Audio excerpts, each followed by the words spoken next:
ফিরে যা, এই গ্রাম এখনো বেঁচে আছে।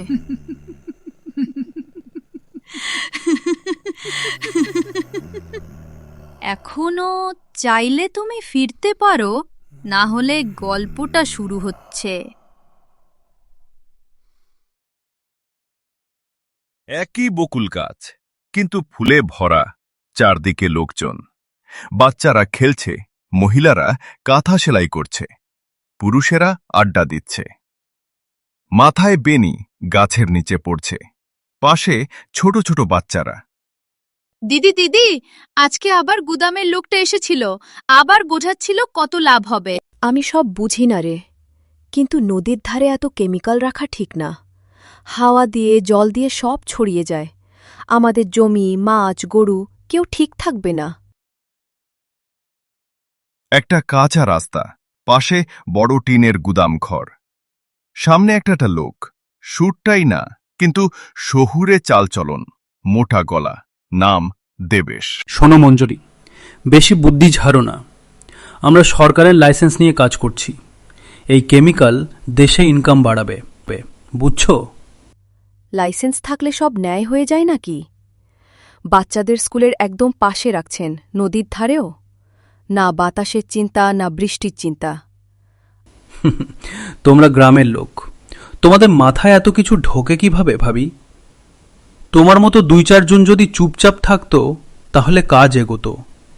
আমি চুপ করলে গাছগুলো কথা বলবে, আমি বন্ধ করলে নদী চিৎকার করবে। আর যদি ওরাও চুপ হয়ে যায়, তবে বিস্ফোরণের শব্দই তোমাদের জাগাবে। খুব বেশি কথা বলো না মঞ্জরি। গ্রামের সবার মঙ্গল চাইলে নিজের ভবিষ্যৎ নিয়ে ভাবো। তোমার বিয়েও তো ঠিক হয়েছে। শ্বশুরবাড়ি কিন্তু এ ধরনের ঝামেলা পছন্দ করে না।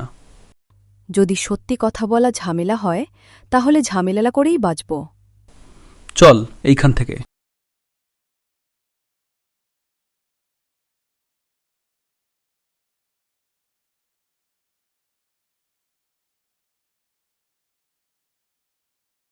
ঝড়, বিদ্যুৎ চমক, বৃষ্টি। গুদামের ভেতরে মঞ্জরি আর কয়েকজন গ্রামবাসী দাঁড়িয়ে ঝগড়া করছে এক সুপারভাইজারের সাথে। এই ঝড়ের মধ্যে এত কেমিক্যাল রাখা নিরাপদ না, বুঝতে পারছেন না? আমাদের স্কুল, বাড়ি সব। ওসব আমাদের মাথা ব্যথা না। ওপর থেকে অর্ডার এসেছে, কিছুই বেরোবে না গুদাম থেকে। ঠিক আছে, তোমরা দরজা বন্ধ করো, কিন্তু লোকজনকে ঘর থেকে বেরোতে দাও। আরে তালা দিচ্ছেন কেন? আমরা এখনো ভেতরে আছি, কেউ দরজা খুলুন। তোমরা তো গ্রামবাসী না, আমাদের লোক। মাঝে মাঝে কিছু লস তো হবেই, অ্যাকাউন্টে লিখে নেব। আরে খুলুন, আমাদের বাচ্চারা ঘরে একা। আগুনের গন্ধ আসছে, কোথাও শর্ট সার্কিট হয়েছে। আমরা শুধু বাঁচতে চাই।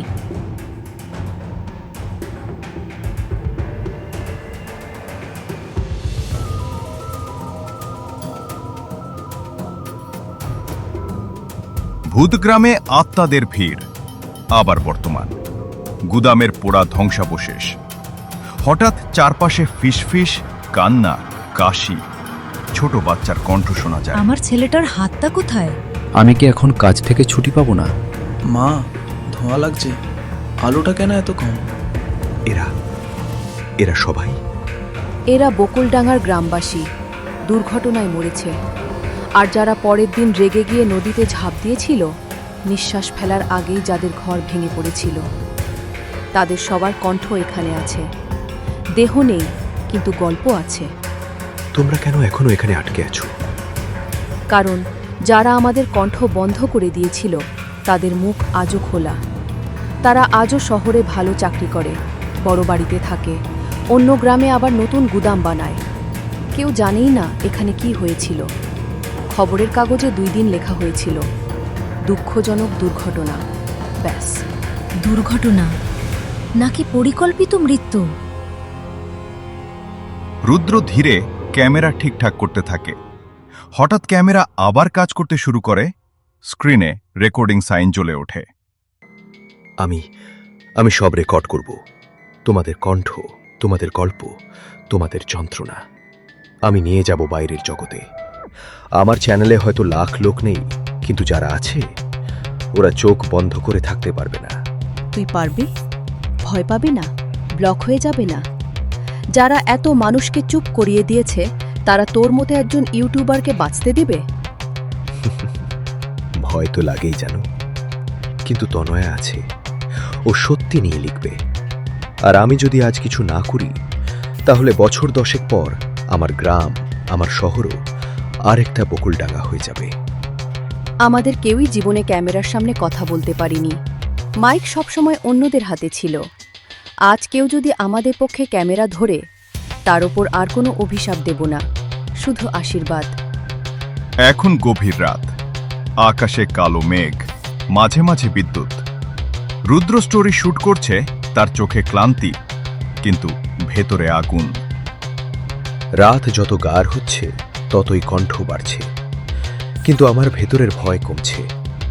আমি আর একা নই, আমার সঙ্গে আছে এক পুরো গ্রামের গল্প। আমার ছেলেটা সেদিন জ্বরে পড়েছিল।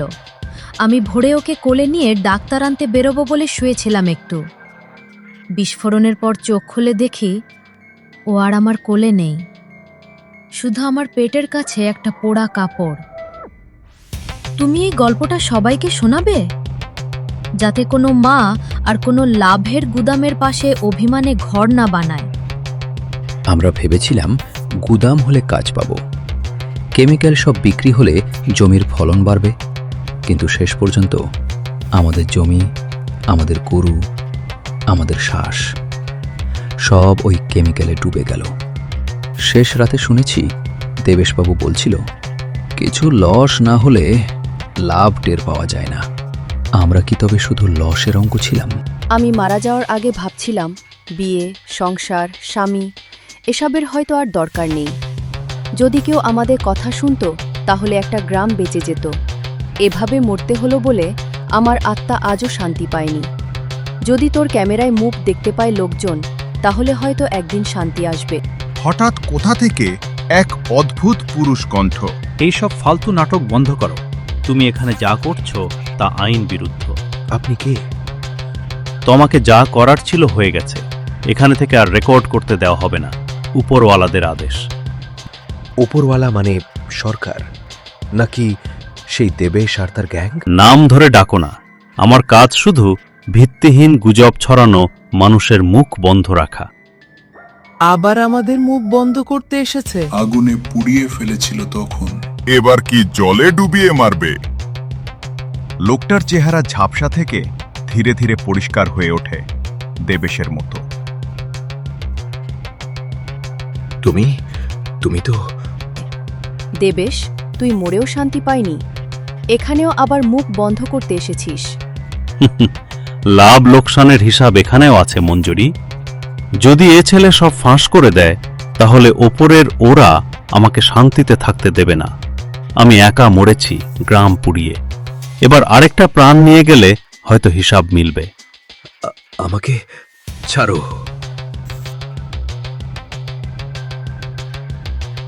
যথেষ্ট, তুই একবার আমাদের থেকে সব কিছু কেড়ে নিয়েছিস, এবার আর পারবি না। তুই তো আর মানুষ নস মঞ্জুরি। তোর কাছে কি আছে যা দিয়ে তুই আমার মতো শক্তিকে থামাবি? আমার কাছে আছে একটা গ্রাম ভর্তি অভিশাপ আর এক মুঠো সত্যি কথা। এই সত্যি কথার সামনে তোর সব হিসাব নিকাশ জিরো হয়ে যাবে। হঠাৎ চারদিকের আত্মারা একসাথে মন্ত্রের মতো আমাদের গল্প শোনা হবে। আমাদের গল্প শোনা হবে। চুপ কর, তোদের কণ্ঠ আমি একবার বন্ধ করেছি, আবার করব। আগে তোর নিজের কণ্ঠটা শুনে নে। চারপাশে বিস্ফোরণের আগের শব্দ, দেবেশের নিজের পুরনো কথা প্লেব্যাক হতে থাকে। কিছু লস না হলে লাভ টের পাওয়া যায় না। কিছু লস না হলে লাভ টের পাওয়া যায় না। অর্ডারওয়ালাকে ছিল, নাম বলো। কে তোকে বলেছিল দরজা বন্ধ করতে? যার জন্য আমাদের শ্বাস বন্ধ হয়ে গেছিল, আজ তার গলা বন্ধ হবে। থামাও, এটা বন্ধ করো। আমি শুধু অর্ডার ফলো করছিলাম।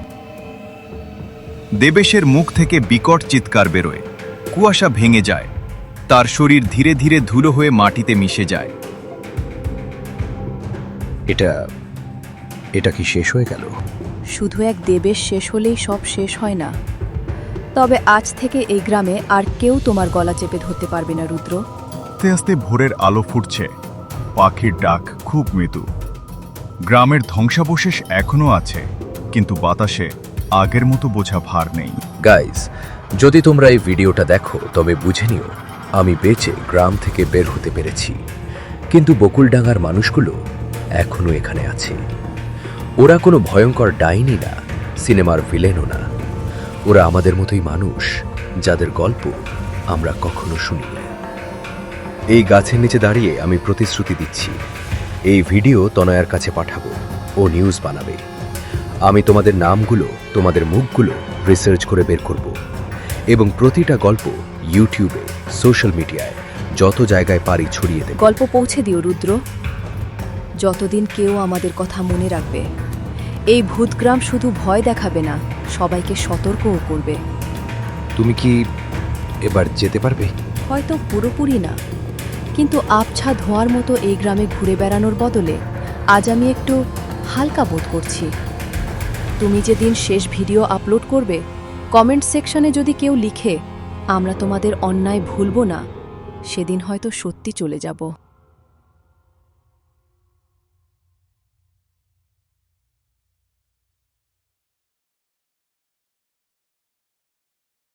আবার বাসে ফেরার পথে ল্যাপটপে ফুটেজ ট্রান্সফার করছে, চোখে ক্লান্তি কিন্তু মুখে তৃপ্তি।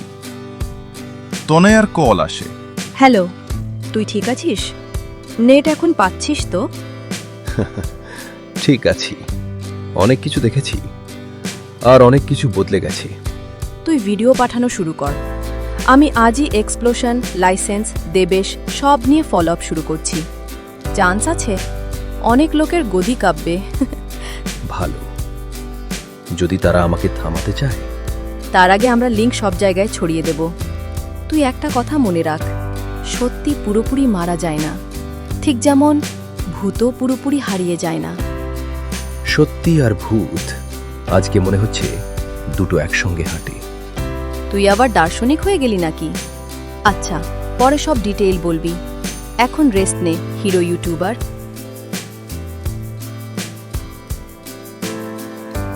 ভূতগ্রাম, এক ধ্বংস হওয়া গ্রামের সত্যি কাহিনী।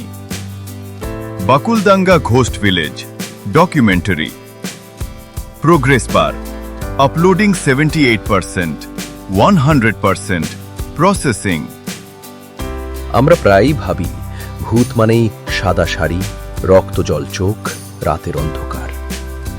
কিন্তু সত্যি ভূত হলো ওইসব ঘটনা যেগুলো আমরা লুকিয়ে রাখি, ওইসব অন্যায় যেগুলো চুপচাপ গিলে ফেলি, ওইসব চিৎকার যেগুলো কেউ শুনতে চায় না।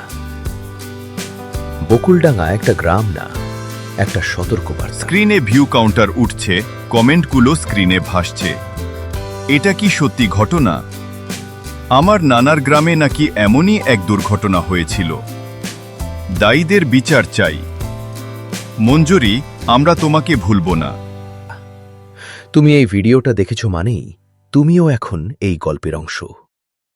যদি কোথাও আবার নতুন একটা বকুলডাঙ্গা তৈরি হতে দেখো, চুপ করে থেকো না, কারণ আজকের চুপ থাকাটা আগামীর ভূতগ্রাম তৈরি। ভাঙা গ্রামটা দূরে ভোরের আলোয় এক ফ্রেমে দেখা যায় বকুল গাছের নিচে মঞ্জুরির হাসি মুখ।